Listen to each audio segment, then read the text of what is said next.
Welcome back, pro wrestling fans. Welcome back, IWC. It's your old buddy, the guardian of chaos, Big Daddy, and I tell it like it is. Coming to you live to tape on the road for another episodic YouTube adventure for Chaos Corner. One man, unique, unedited, unscripted, raw dog for you, the fans. It's good to be back. Drop an elbow on that like button, share, subscribe, leave a comment, become a member. I think it's $2 a month. That's the best way to support this channel. Shout out to my mod, Austin Nance, my brother from another mother. There is no other. I can always count on him to be there. So I'm not going to be like Cody Rhodes and say, what do you want to talk about? But I am going to ask you, what do you want to listen to? We have Pro Wrestling Nation 24/7, Busted Open Radio on right now with Bishop Dyer. Now, I don't know who his co-host is. It's almost 2:45 p.m. Eastern Standard Time. I have some errands to run. I'm waiting for my granddaughter and the other 200 first and second graders that come running out of this place like a bunch of lunatics. So I had some time. So instead of being down in the bunker, we're going to do a show, because this isn't a fucking podcast. Pardon the cussing. This is a show. And seeing that it's 25 degrees outside, the heater is on. There's particles everywhere. Plus, if I'm spitting when I'm talking, so make sure you stand back, you have a shield, or I don't know, grab a snack, grab a beverage, because we're going to listen in to what they have to say on Busted Open Pro Wrestling Nation 24/7, and then we're going to add our comments. They're currently in commercial. I have a couple of things I'd like to say in the opening monologue. How about AEW Dynamite last night and these qualifier eliminator matches, whatever you want to call them? And then in the main event, King, who's no Brody. I mean, he's a beast. He looks the part. He should be pushed into a major role. But to have him come in and beat MJF in, 3 minutes, like 30 seconds, to have Swerve Strickland be out there at some point. Was it Swerve that was out there at some point? No, it was Hangman Adam Page, because we're still pushing him. My mind's like a lazy Susan. It'll come back around. My whole point being, there isn't really anything you can do to hurt MJF right now. He is the big dog in AEW. There's no two ways about it. The most talented grappler, perhaps, in the entire industry. He's got it all going on. He's a 5-tool player. And to have King beat him, to set up for Australia, and then to see what happens at Revolution, you could have done something a little better, like a disqualification, outside interference. But to have King just blatantly pin him like that. I know there was chicanery, Hangman Page, distraction. That's all they do in AEW, whether it was a Swerve Strickland earlier, during the Death Riders, during whether it's Ricochet, no matter who it is, there's always some sort of interference. So I just want to know what you guys think about AEW Dynamite last night. There were some solid matches. Again, these eliminator bouts, I don't understand it. We're going to talk about it. They're going to talk about it, Pro Wrestling Nation, and we're going to get your reaction. I'm here for you guys, for the IWC, to see what you have to say. And then I'll put this up on the channel as a premiere later on tonight on Thursday night, when on AMC, TNA's on tonight. It's a lot of talk, a lot going on in the wrestling business, but I find it to be pretty stale right now. You got a lot going on in WWE. Just coming off the Royal Rumble. Everybody and their brother and their monkey, uncle, sister's ass, whatever I wanted to say there, is talking about this. So I want to hear from you guys. I'll put this on X. I'll put this on YouTube. Maybe even some clips over on Rumble. But let's see. I like listening to Bishop Dyer, the former Baron Corbin, because he's got a lot to say.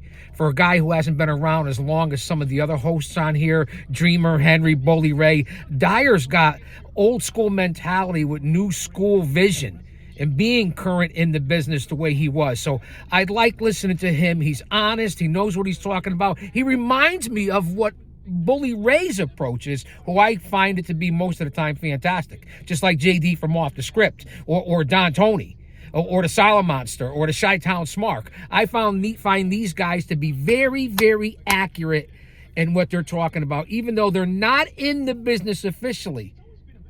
Those group of podcasters are on top of it here. And again, excuse the particles. Should I close that window so I shut off the heater? All right, I'm all bundled up. I got the bearskin on. You want to go out and get that bearskin jacket. It's unbelievable. That's my opening monologue. I really wanted to talk about Max last night and the way they did him. I know it doesn't really hurt him, but I don't like how they did it. And the quality, you got to wrestle the champion to get a championship match. What are we doing here? And then all these mini tournaments.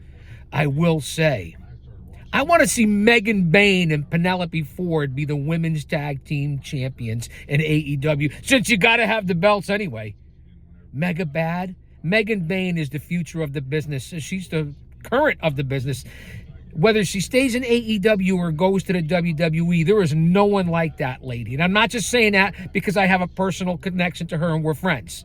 She's a great woman, a great person, a great family person, and she's an unbelievable talent. But that's another story for another time. What else did we see coming out of Dynamite last night? We saw Mark Davis, who I consider to be a very underrated grappler. I know they haven't given him a lot of aura and charisma, but can that guy work? We saw Omega last night, starting to come around, starting to look pretty good. We saw Andrade go over on Omega last night. A much-needed win for Andrade, who's kind of like a ping-pong ball, El Idolo, between WWE and Lucha Libre and AEW. Big win last night for Andrade over Omega.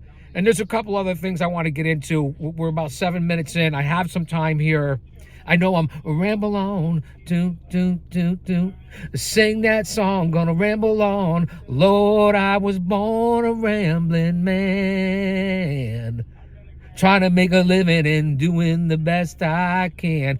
Let's get out to the callers, the geeks, the goons, the neck beers, the virgins, the mouth breathers. I mean, the fans with a brain of a dehydrated baby. I mean, no offense, man. What I say, kayfabe. But we're gonna listen in. And then I'll respond, especially during commercials. I want to hear what you have to say. Let's jump in. Pro Wrestling Nation. 24/7 is off the ropes. What's up, Joe? Off the ropes. All right, guys. Let's talk about the match. Perfect timing. Speaking of fans with a brain of a dehydrated baby. April 19 already. Can we please get to April 19? I mean, this is by far the biggest match in the history of WrestleMania. You got two of the biggest names in pro wrestling.